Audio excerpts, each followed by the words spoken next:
একদিন একটি ছোট বাচ্চা তার বাবার সাথে ঘুরতে বের হওয়ার জন্য গাড়িতে উঠছিল। গাড়িতে উঠতে গিয়ে তার পুতুলটা নিচে পড়ে যায়। আমার পুতুলটা পড়ে গেছে, আমি এখন উঠাবো। তার বাবা ভেবেছিল যে বাচ্চাটা গাড়িতেই আছে। বাবা বাবা আমাকে নামিয়ে তুমি কই যাচ্ছ? কিন্তু তার বাবা শুনতে পায় না। বাচ্চা মেয়েটি মন খারাপ করে আমার বাবা আমাকে রেখে চলে যেতে পারলো। সে রাগ করে হাঁটা শুরু করে, কারণ তার বাবা একটু বেশি ব্যস্ত। একটু পরে বাবার কথা বলা শেষ হওয়ার পর পিছনে তাকিয়ে দেখে তার মেয়ে নেই। এবং শুনো কই তুমি? বাবার মাথা খারাপ হয়ে যায় এবং বাচ্চাটাকে খুঁজতে বের হয়, কারণ সে তার বাচ্চাকে ভীষণ ভালোবাসে।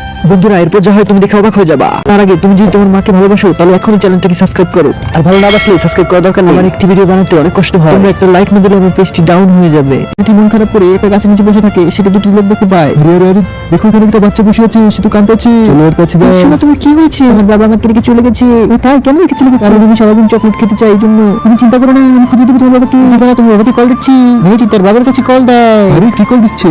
আপনার বাচ্চাকে পাওয়া গেছে, এই নিন কথা বলে। বাবা তুমি আমাকে নিয়ে যাও। আমি শোনো, তুমি দাঁড়াও, আমি আসছি। ছোট বাচ্চাটির কাছে তার বাবা চলে আসে। সেটা দেখে তার বাচ্চাটি খুবই খুশি হয়। বাবা বাবা তুমি আমার কোলে আসো। আপনাদের অনেক ধন্যবাদ, ভালো থাকবেন।